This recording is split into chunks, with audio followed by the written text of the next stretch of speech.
Bonjour à tous et bienvenue dans Futur Mag qui se déroule aujourd'hui à la Cité des Sciences et de l'Industrie à Paris. Nous allons y découvrir notamment son Fab Lab, son laboratoire de fabrication qui vient d'ouvrir au public. Alors évidemment, à tout moment, nous sommes également sur les réseaux sociaux et sur arte.tv/futurmag. Mais tout de suite, c'est le sommaire. Cette semaine, Futur Mag part à la rencontre d'un personnage hors du commun. Amputé du bras droit, Nicolas Huchet a conçu et fabriqué sa propre prothèse bionique avec l'aide du Fab Lab de Rennes. Je suis allé directement les voir et leur demander si on pouvait construire une main robot, comme dans Terminator ou machin. Et puis, direction Israël, où nous allons découvrir comment les chercheurs du monde entier mettent au point des plantes aux propriétés extraordinaires, capables de supporter les conditions extrêmes du désert du Negev. Nous sommes là aussi pour chercher des solutions contre la crise alimentaire en Afrique. Et enfin, payer avec une carte bleue ou un smartphone, c'est possible depuis quelques mois en Europe, avec la technologie du sans contact. Quelles conséquences pour notre quotidien? Quels problèmes de sécurité posent ces nouvelles cartes? C'est ce que nous verrons en détail. J'approche mon téléphone, ça ouvre l'application et ça me valide le paiement.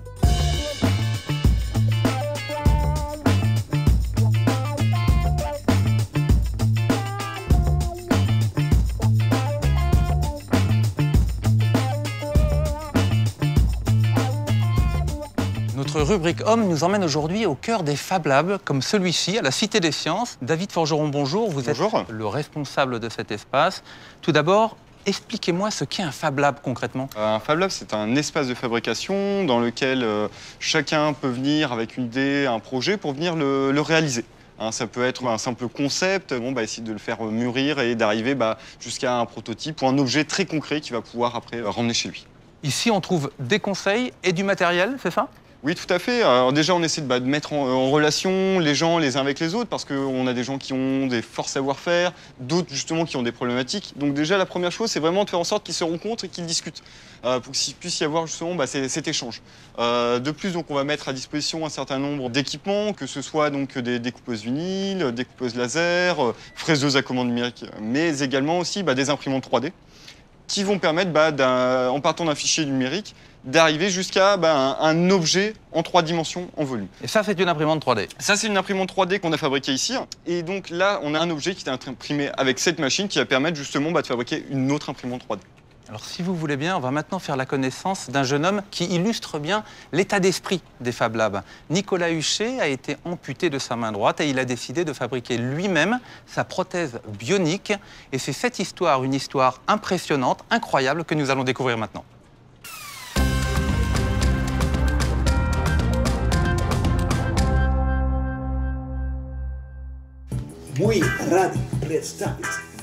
Depuis 12 ans, Nicolas, technicien du son, a dû réapprendre à vivre avec une seule main. J'étais ouvrier à 16 ans et à 18 ans, j'ai mis la main dans une machine et j'ai perdu ma main, j'étais amputé. Suite à ça, j'étais dans un centre de rééducation et j'ai appris à me servir d'une prothèse électrique en fait, qui me permet d'avoir l'usage d'une pince.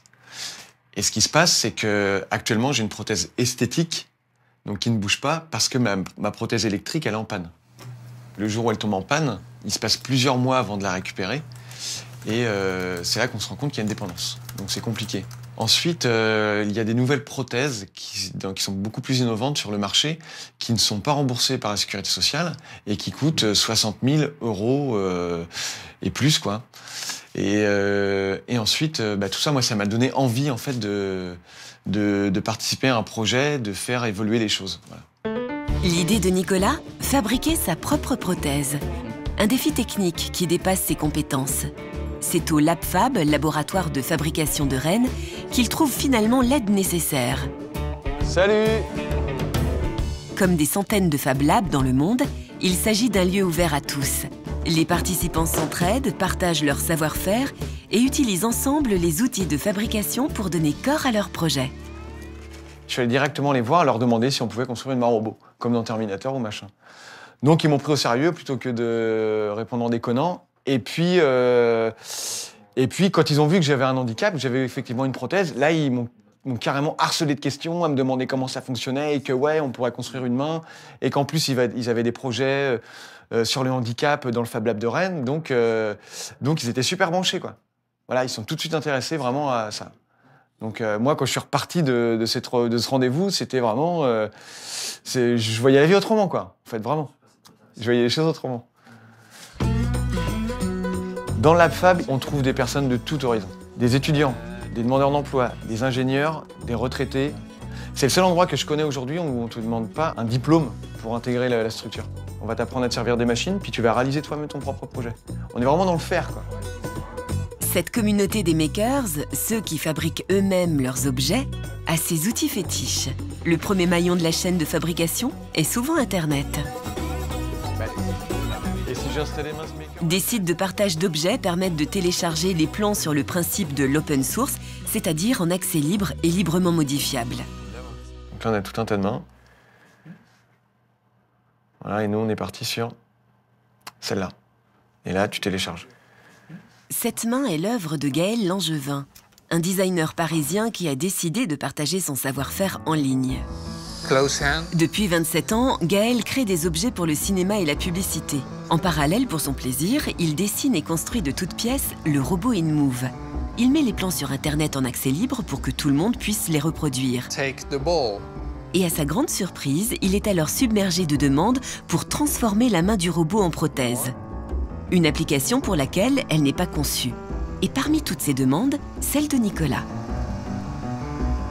Au départ, en fait, j'étais un petit peu surpris que des gens veuillent vraiment se servir de cette main pour en faire une prothèse, alors que sur le marché, il y a des sociétés qui sont spécialisées pour ce genre de produits.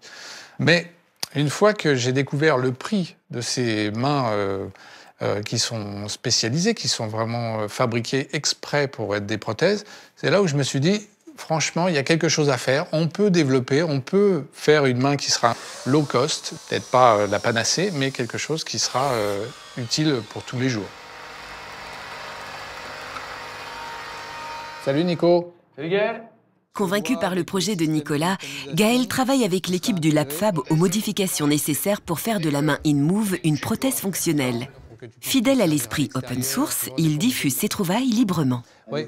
Ça fait déjà pas mal d'années que j'utilise Linux, qui est en open source, et puis ensuite Blender, des logiciels qui sont en open source. Et à chaque fois, je profite de ce qu'on trouve sur Internet en open source pour faire mes créations personnelles. Et en fait, lorsque j'ai fait la main, de la mettre en open source, ça permettait de redonner un petit peu ce que moi j'avais utilisé. Je pense qu'on a la possibilité aujourd'hui de partager nos connaissances plutôt que de toujours vouloir vendre les choses qu'on fabrique. Deuxième étape, la fabrication. À partir d'un plan téléchargé, l'équipe du Lab Fab va construire la main doigt par doigt grâce à une imprimante 3D. Alors, hop, on va refermer. C'est quoi le nom du fichier? Auriculaire. Auriculaire 3. Cet outil de fabrication est omniprésent dans les Fab Labs, car il est peu coûteux et permet de fabriquer rapidement des formes très diverses. Pour créer l'objet, l'imprimante 3D empile des fines couches successives du plastique fondu ou de poudre métallique sur un plateau.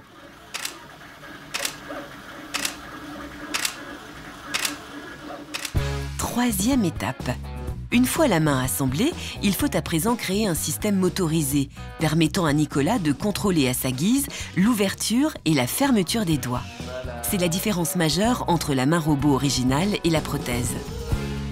Plutôt que de commander les doigts avec un clavier d'ordinateur ou avec une commande vocale, on a utilisé en fait des capteurs musculaires qu'on a placés sur mon bras. Je reste ouvert en fait. La contraction d'un muscle envoie une impulsion électrique au capteur, transformée ensuite en mouvement de la main. Cette transmission du signal est assurée par un circuit électronique, véritable cerveau de la prothèse. Ce circuit est un microcontrôleur. Il reçoit les signaux électriques recueillis sur le muscle par le capteur, les interprète et les transforme en ordre moteur pour faire bouger les doigts de la prothèse. Véritable couteau suisse du maker, ce microcontrôleur peut servir à tout type d'application. Qu'il s'agisse de fermer une porte de garage, de faire voler un drone ou de commander une prothèse. Comme il est en open source, les bricoleurs peuvent facilement trouver des conseils sur Internet pour sa programmation. Ça, on va le mettre de l'autre côté, comme on avait dit. Non, ici, là. Ah oui. Voilà, bah oui, bien sûr, pour que l'interrupteur il soit ça, ici. il soit sur ton côté valide. Mon côté valide. Et là, hop. Donc, on enclenche. Des moteurs de modélisme, du fil de pêche, des piles, au total, la prothèse de Nicolas revient à 200 €. Il s'agit bien sûr d'un prototype. Le confort et la robustesse doivent être améliorés pour que cette prothèse soit utilisable. Sous l'impulsion de Nicolas et de nombreux internautes, Gaël a déjà développé une nouvelle version intégrant les moteurs et l'électronique dans la main. Grâce à l'esprit d'entraide et au partage des connaissances, Nicolas a réalisé son rêve. À son tour, il veut faire partager aux autres les fruits de cette réussite. Dans l'avenir, le projet, il a pour but d'ouvrir des perspectives aux pays sans couverture sociale pour donner accès aux appareils prothétiques aux personnes qui en ont besoin pour un moindre coût. C'est ça l'avenir.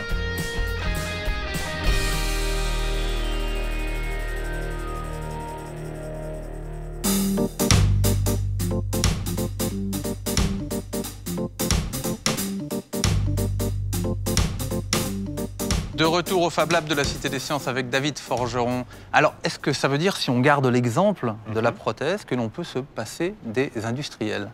Dans l'état actuel des choses, pas encore, mais en tout cas, on peut se réapproprier déjà les moyens qui étaient réservés aux industriels autour de la fabrication et de la conception. Ce qui est intéressant surtout dans cet exemple-là, c'est qu'on a quelqu'un qui a eu un problème en particulier et qui a essayé de trouver une solution et qui non seulement donc, a trouvé une solution correspondant vraiment à sa problématique, mais l'a également partagée avec tous. D'accord. Donc on est vraiment là sur quelque chose d'intéressant. Alors le partage avec tous, justement, c'est une notion très importante dans le Fab Lab et c'est ce que l'on appelle l'open source. Est-ce que vous pouvez me l'expliquer un petit peu? L'open source, c'est le fait de révéler sa recette de cuisine à tout le monde. En fait, on parle de l'open source logiciel à la base, où tous les logiciels sont fabriqués avec justement du code. Et le fait d'ouvrir ce code fait que c'est open source. Mais ce qui est important, c'est pas juste de l'ouvrir, mais c'est d'autoriser également ses réutilisations et ses modifications, ce qu'on peut appeler son appropriation. Cette philosophie-là, en fait, on la retrouve beaucoup justement dans le monde des Fab Labs, et ce qu'on appelle de manière plus générale l'open hardware, où c'est pareil, donc on va expliquer exactement comment on a fait pour fabriquer un objet, et on va le partager avec tout le monde. Et selon vous, les Fab Labs sont amenés à se développer? En tout cas, on l'espère, mais ça va dépendre surtout si tout le monde se réapproprie ces lieux et ces outils. On ne va pas forcément avoir chacun chez soi des imprimantes 3D ou autres, mais au contraire d'avoir des lieux où on peut se retrouver, faire des choses ensemble, fabriquer des choses ensemble, ça moi j'y crois vraiment. Et oublier le copyright, parce que ça revient un petit peu à ça, est-ce que c'est pas un petit peu utopique? Quelqu'un qui travaille sur un projet, il a peut-être envie de retrouver un petit peu l'investissement de temps qu'il a eu? Ça, c'est des questions qu'on se pose beaucoup justement sur tout ce qui est propriété intellectuelle et industrielle. Ce qu'il faut savoir, c'est que le droit d'auteur lui-même, il est inaliénable. De toute façon, on n'enlève pas. Par contre, c'est plutôt tout ce qui va être exploitation, réutilisation de ce qui a été créé. Il existe des modèles qui fonctionnent, de modèles économiques, basés sur l'open source, l'open hardware, qui fonctionne. Je pourrais vous parler d'Arduino, par exemple, qui lui-même livre à tout le monde les fichiers qui permettent de recréer ces cartes électroniques. Mais par contre, ils ont vraiment... c'est une entreprise qui est privée, qui fait du bénéfice et qui fonctionne. Et quel est le projet que vous ayez fait aboutir ici, qui soit le plus fou, le plus abouti, justement? Alors moi, il y a un projet que j'aime bien, parce qu'il a été réalisé par un jeune homme de 13 ans. En fait, c'est un quadricoptère. Un petit drone qu'il a réalisé lui-même. Alors, à l'origine, il n'était pas forcément parti sur cette conception, et au fur et à mesure, il a avancé et on arrive à cet objet. Il a fait des choix techniques qui, certes, certaines fois sont discutables, mais en tout cas, c'est son projet. Et ça vole? Ils volent, mais ils volent pas très droit. D'ailleurs, là, il y a eu quelques petits crashs. Il y a un impact. Mais justement, pour ses essais, il avait bien fait attention de le lester pour éviter qu'il aille partout. Donc, il a bien pris aussi en compte tout ce genre de choses. David, merci infiniment de nous avoir accueillis dans Avec ce Fab Lab. Et évidemment, vous pouvez retrouver cette interview dans son intégralité, ainsi qu'une carte des Fab Labs en France sur arte.tv/futurmag.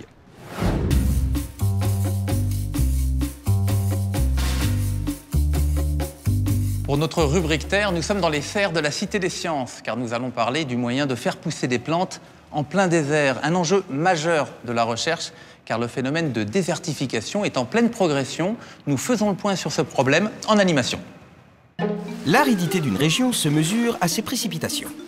Quand il pleut entre 150 et 500 mm d'eau par an, on parle de zone semi-aride. C'est le cas de la savane. Et en dessous de 50 mm, une région est dite hyperaride. C'est le cas du Sahara. Les déserts sont caractérisés par des climats arides avec humidité faible, sol pauvre, végétation et des animaux rares. Aujourd'hui, l'ensemble des zones arides de la planète couvre plus de 40% des terres émergées. Et elles gagnent du terrain. En 50 ans, le Sahara s'est par exemple agrandi de 600 000 km², plus que la superficie de la France. Cette désertification s'accompagne de la disparition de régions cultivables et des végétaux en général. Un cercle vicieux s'installe. L'absence de végétaux accentue l'érosion, appauvrit les sols, fragilise les écosystèmes. Alors pour les 2 milliards d'habitants qui vivent dans les zones sèches de la planète, comment réussir à faire fleurir le désert ?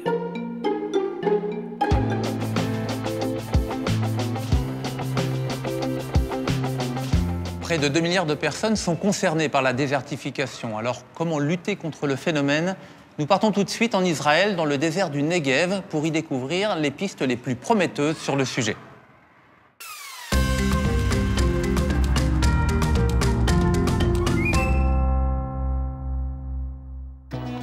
Nous sommes donc dans le désert du Negev, une région du sud d'Israël. Un territoire qui constitue 60% de la surface du pays.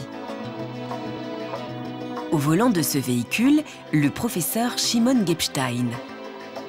Il est en train de mettre au point par ingénierie génétique des plantes capables d'hiberner en quelque sorte quand elles n'ont pas reçu assez d'eau. Car Shimon Gepstein a une obsession, faire pousser les plantes en plein désert. Vous savez, la population mondiale ne va cesser de croître. Il va falloir très vite augmenter la production alimentaire. Or, plus de 50% des terres dans le monde ne peuvent être cultivées. La plupart de ces terres sont des déserts. Le grand défi aujourd'hui, c'est de trouver des solutions pour développer l'agriculture dans les zones désertiques. Mais pour Shimon Gepstein, cultiver le désert n'est pas un rêve impossible. Il existe des solutions technologiques. Elles sont ici, dans ce lieu insolite qu'il va nous faire découvrir. Voilà, nous arrivons à l'Institut de Sde Boker. C'est l'un des centres de recherche les plus en pointe en matière d'agriculture et de biotechnologie dans les zones désertiques.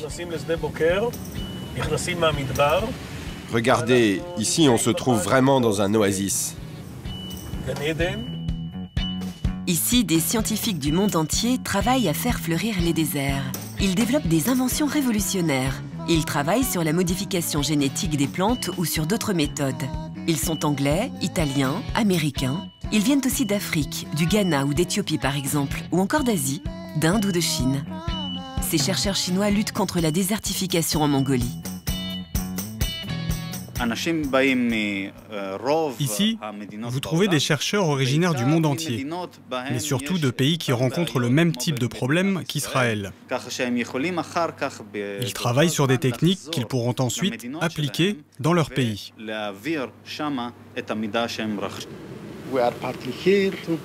Nous sommes là aussi pour chercher des solutions contre la crise alimentaire en Afrique. Nous nous imprégnons de ces technologies pour les utiliser par la suite. Ainsi, nous serons en mesure de mieux produire. Ici, l'innovation est dans l'air. Tout est bon pour défier le désert.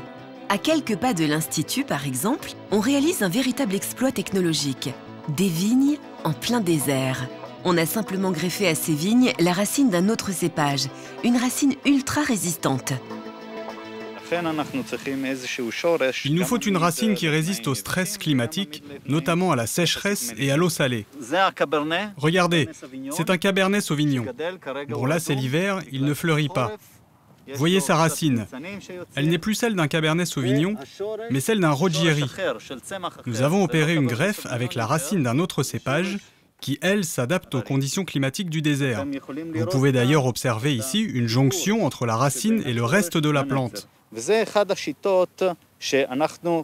Voilà, ce sont certaines des méthodes qu'en tant que chercheurs, on utilise pour nos expériences scientifiques. Ce sont des méthodes alternatives aux OGM, si vous voulez. Mais pour Shimon Gepstein, ces inventions ne sont pas suffisantes pour faire face à la crise alimentaire mondiale et pour permettre une agriculture viable dans les régions du monde les plus arides. et il nous explique pourquoi. La plante subit dans le désert ce que l'on nomme des stress climatiques. Le premier stress climatique, c'est le manque d'eau, bien sûr, mais il y en a d'autres. La terre est pauvre en minéraux, par exemple. Ou encore, les températures sont extrêmes, très chaudes le jour, jusqu'à 50 degrés, et très froides la nuit. La chute radicale de température est un stress supplémentaire pour la plante. Et il y a encore le problème des rayons ultraviolets. Autre problème, l'eau salée. C'est l'eau que l'on trouve dans les déserts et elle est fatale pour les plantes. Mais le professeur Gebstein a trouvé une solution pour faire face à tous ces défis. Il a inventé des super plantes modifiées génétiquement pour résister à tout ce stress. Son invention a été achetée par des entreprises de semences françaises et américaines et pourrait voir le jour dans 10 ans. Cette invention s'applique à des plantes comestibles comme le riz ou le blé, mais voici des plants de tabac. Regardez cette plante. Je lui ai donné de l'eau salée. C'est l'eau que l'on trouve dans le désert et qui contribue à endommager les plantes. La preuve. Et regardez celle-ci. Je suis intervenu sur ces gènes. Malgré l'eau salée, elle se porte très bien.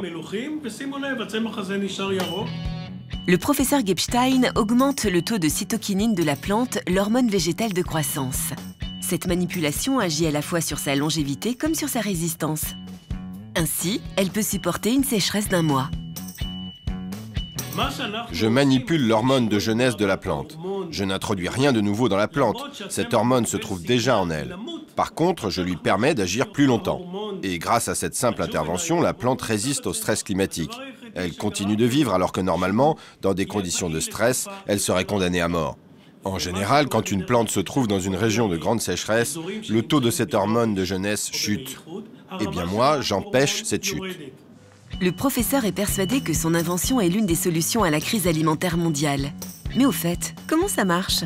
Devant la caméra, il va nous montrer comment il manipule le gène de la plante. Regardez cette feuille. Elle contient tous les gènes qui se trouvent dans la plante. Je vais séparer ces gènes. Alors comment? Eh bien, je place cette feuille à l'intérieur d'une éprouvette que nous introduisons dans de l'azote liquide à une température de moins 200 degrés. Puis nous allons broyer cette feuille. Cela permet de séparer les cellules. Donc nous obtenons une solution d'ADN qui contient tous les gènes, 25 000 gènes différents, que nous allons maintenant séparer. On va demander à Ilana de le faire. Et maintenant, pour voir le résultat, on éteint la lumière. Grâce à une lumière ultraviolette, nous observons chaque gène isolément. Chaque trait lumineux correspond à un gène. Après avoir isolé le gène qui nous intéresse, nous allons l'introduire dans la plante. Nathalie incise la plante pour faciliter l'absorption du gène par cette plante. Et quelques semaines plus tard, le taux de cytokinine a augmenté, elle peut maintenant défier le désert. Et il ne reste plus qu'à la planter. D'autres technologies plus traditionnelles, mais pas moins innovantes, sont testées à l'Institut. Dans cette serre, par exemple, on fait pousser des plants de tomates, mais sans terre. L'objectif, économiser l'eau, donner aux plantes juste ce dont elles ont besoin. L'eau est projetée directement sur la racine de la plante pendant très précisément 2 secondes, toutes les 3 à 4 minutes. Quant à l'eau qui n'a pas été absorbée par la plante, elle est récupérée dans un conteneur et elle est recyclée en circuit fermé. Il n'y a aucune perte, c'est très efficace. Grâce à ce système, le chercheur peut directement observer les racines pour vérifier qu'elles ne meurent pas. Mais surtout avec ce système, on peut produire 1 kg de tomates avec moins de 20 litres d'eau. Dans un système conventionnel, en terre donc, il faut plus de 100 litres. Et ce chercheur va expérimenter en Éthiopie cette culture hors sol. Les pistes sont nombreuses. L'innovation est partout à l'Institut Blaustein, dont les chercheurs pourraient un jour faire fleurir nos déserts. Nous restons dans les zones arides avec cette invention curieuse, le robot buisson mobile qui étudie l'avancée du désert. C'est l'œuvre d'un designer israélien et c'est notre bref du web. Connaissez-vous les virevoltants, ces boules d'herbe sauvages qui roulent dans les déserts de vos westerns préférés? Shlomi Meir, un designer israélien, s'en est inspiré pour construire un robot prototype nommé le Tumbleweed. Son premier objectif, étudier la progression des déserts grâce à sa caméra et à ses capteurs de température et de pression. Il est capable de parcourir de façon autonome tout type de terrain. Grâce à des voiles tendues dans sa structure, il se déplace avec la force du vent. Pour franchir les obstacles, comme les dunes de sable par exemple qui se dresseraient devant lui, le petit robot se sert d'une étonnante structure en acier flexible et très légère. Le designer israélien a aussi une autre idée en tête. Le Tumbleweed pourrait servir à semer les graines de plantes résistantes sur son passage. Et ainsi, il rendrait les déserts plus verts.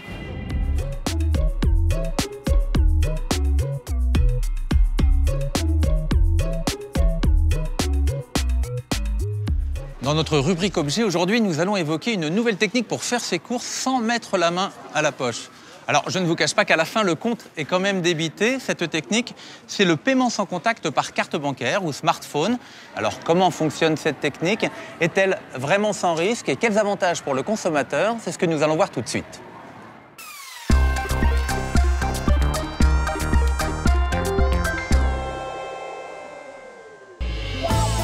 Lancé en 2010 en France, un nouveau moyen de paiement est en train de conquérir les consommateurs. Le paiement sans contact avec une carte bleue ou un smartphone. En 2013, 8 millions de transactions sans contact ont été enregistrées en France et ce chiffre est en constante progression. Alors quels sont les avantages et les failles du paiement sans contact? Comment cette technologie fonctionne-t-elle et a-t-elle du succès hors de nos frontières? Dans ce magasin parisien, il est possible depuis un an de payer sans contact. Messieurs, bonjour. Bonjour, monsieur. Que puis-je pour vous? Je cherche un vin, quelque chose d'un petit peu original. Thibaut de Dreuil, membre de l'Association française du sans contact mobile, fait la promotion de ce nouveau mode de paiement. Carte, espèce. Vous acceptez le sans contact? Paiement sans contact, pas de problème. Par carte, par téléphone portable? Non, je vais payer avec mon téléphone. Par téléphone, pas de souci. C'est plus simple. C'est plus simple. Alors, il existe deux moyens de paiement. La carte de crédit classique qui est sans contact avec un petit logo qui est là et qui est fourni par la banque dans le cadre du renouvellement de sa carte. Et puis le téléphone mobile sur lequel certaines banques proposent cette application sans contact qui me permet de payer chez un commerçant comme si j'utilisais ma carte bancaire. J'approche mon téléphone, ça ouvre l'application et ça me valide le paiement. Pour un paiement de moins de 20 €, plus besoin de taper son code. Les transactions peuvent être jusqu'à 2 fois plus rapides et cela évite d'avoir à passer au distributeur car même les toutes petites sommes sont acceptées. Il n'y a pas de minimum dans ce type de paiement. Et donc quand je vais chez un commerçant, j'ai pas besoin forcément d'avoir de la monnaie ou d'avoir une carte de crédit. Tout est dans mon téléphone. J'ai pas forcément beaucoup de clients qui utilisent encore le paiement sans contact du fait qu'ils ne savent pas toujours qu'ils ont cette possibilité-là. Ça va se développer. Aujourd'hui, c'est plutôt un profil plutôt jeune, entre 25 et 30 ans, donc qui est déjà bien dans les nouvelles technologies. Par carte ou par smartphone, il est donc désormais possible de payer d'une nouvelle manière, sans contact et sans code. Mais au fait, comment cette nouvelle technologie fonctionne-t-elle? Pour nous l'expliquer, nous rencontrons Pierre Métivier. Il travaille pour le Forum des services mobiles sans contact, un organisme financé par les banques, les opérateurs téléphoniques, pour promouvoir le sans contact. Alors, cette technologie qui s'appelle le sans contact consiste à avoir deux objets électroniques qui se parlent entre eux à travers un échange d'informations, un échange et des ondes électromagnétiques, comme celles de la radio, du Bluetooth, du Wi-Fi. Et puis, on va utiliser ces ondes pour permettre à deux objets d'échanger des informations. Cette technologie est issue de la NFC ou Near Field Communication, la communication en champ proche. Elle fonctionne avec des ondes radio qui circulent entre deux appareils, entre le terminal de paiement d'un côté et le téléphone ou la carte de l'autre. Chacun est équipé d'une antenne qui émet et reçoit les ondes radio et d'une puce qui décode la demande de paiement. Le dispositif antenne-puce est appelé un tag ou étiquette NFC. L'étiquette qui est composée de plusieurs éléments, dont une puce, et dont ici une antenne. Donc c'est une antenne qui ressemble à ça, qui va se placer à l'intérieur de la carte. C'est pas forcément cette forme-là. Il y a d'autres étiquettes qui ont d'autres formes, arrondies. Il y en a des plus petites, des plus grandes. Pour utiliser son téléphone, il faut également ce type d'étiquette installée à l'intérieur. Il y a à peu près 5 millions de téléphones sans contact déjà disponibles en France. Et ça progresse de 5 à 10% chaque mois. Donc la plupart des téléphones Android, Windows Phone le permettent.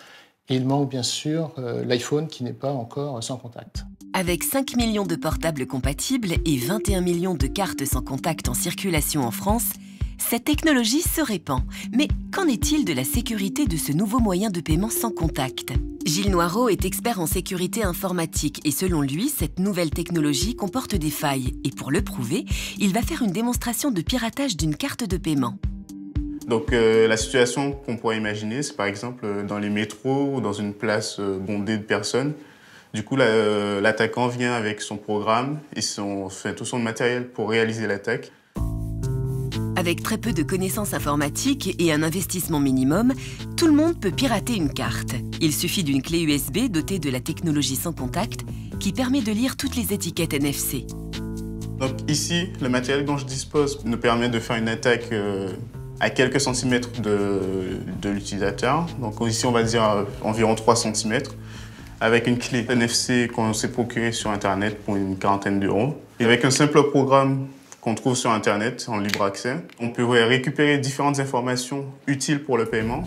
En quelques secondes, toutes les informations de la carte apparaissent sur l'écran. Donc là, sur l'écran, on voit le nom, le prénom de l'utilisateur, son numéro de carte bleue, la date d'expiration de sa carte bleue. Une démonstration peu rassurante, car juste en récupérant le numéro de la carte, toute personne peut faire des achats sur certains sites Internet. Il existe pourtant une solution pour contrer toute attaque éventuelle. La solution toute bête, c'est d'acheter un étui doublé en aluminium qui va empêcher les ondes de traverser l'étui pour accéder à la carte. Du coup, la lecture active de la carte ne sera pas possible. Cette nouvelle technologie suscite encore pas mal de doutes en France. Mais qu'en est-il à l'étranger ?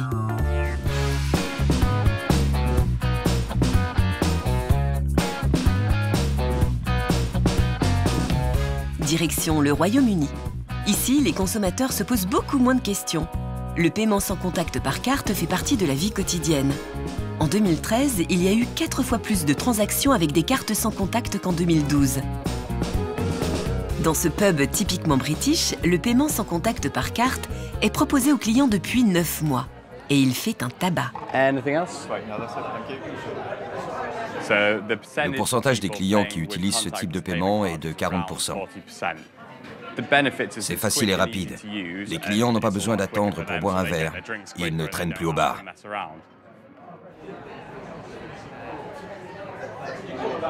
Au Royaume-Uni, en 2013, il y a eu à peu près 97 millions de paiements sans contact. Craig Jones travaille pour le groupement des cartes bancaires du Royaume-Uni. Et pour lui, cette nouvelle technologie ne comporte aucun risque. Nous publions des chiffres de la fraude 2 fois par an, et ces chiffres sont négligeables. Les personnes qui essaient de pirater les cartes en captant les ondes radio ne parviennent qu'à obtenir les numéros de la carte. Ces numéros, ils peuvent tout aussi bien les obtenir si vous laissez votre carte sur une table. Ces cartes nouvelle génération bénéficient des mêmes protections juridiques que les cartes traditionnelles, que ce soit en France ou au Royaume-Uni. Mais il n'y a pour l'instant qu'au Royaume-Uni que la demande explose. On les utilise dans plein d'endroits. Depuis l'année dernière, on peut payer en carte sans contact dans le bus. Il y a eu plus de 10 millions de transactions dans les bus. Elles sont aussi utilisées dans le métro depuis cette année et dans plein de transports différents à travers le pays. De plus en plus de commerces acceptent ce type de paiement. Il va devenir de plus en plus populaire. Alors, est-ce que le virus anglais va traverser la Manche pour conquérir les Français ? En tout cas, un boom est attendu en 2014, avec plus de 80 millions de transactions en France.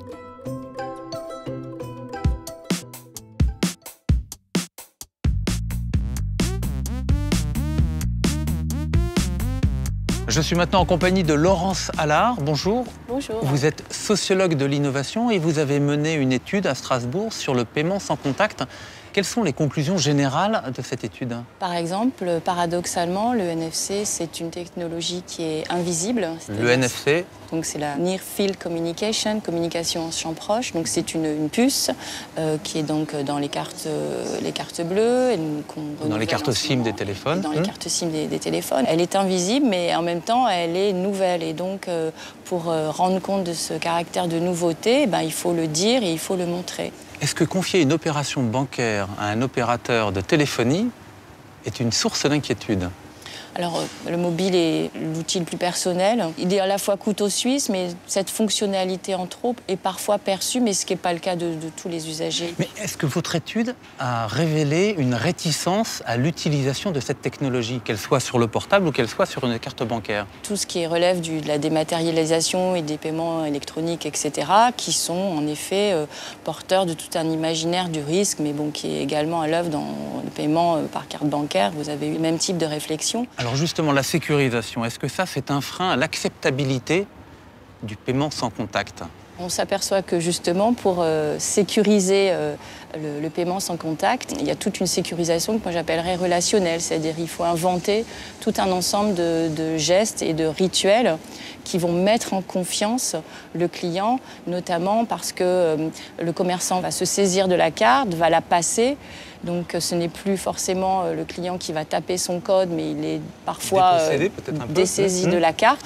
Mais donc de fait, il y a rassuré les clients autour de cette nouvelle forme de paiement. Et donc par exemple, il y avait le président de l'association des commerçants de Strasbourg qui est chocolatier. Il expliquait qu'il prenait la carte, que c'était une sans contact, il commençait à composer le montant de façon hyper visible. Il passait la carte sur le terminal. Et donc, il ne s'agit pas de le faire derrière le comptoir. Voilà, il était en performance gestuelle devant le client pour le rassurer. Pour lui, ça a relevé de toute la problématique des paiements électroniques, c'est-à-dire dans tout ce qui est nouvelle technologie. Il avait remarqué que les clients sont souvent plus craintifs. Le paiement sans contact n'est pas réservé aux pays en développement. La preuve, au Kenya, on utilise depuis 2007 déjà les téléphones portables pour retirer de l'argent et faire des achats. Et c'est notre bref du web.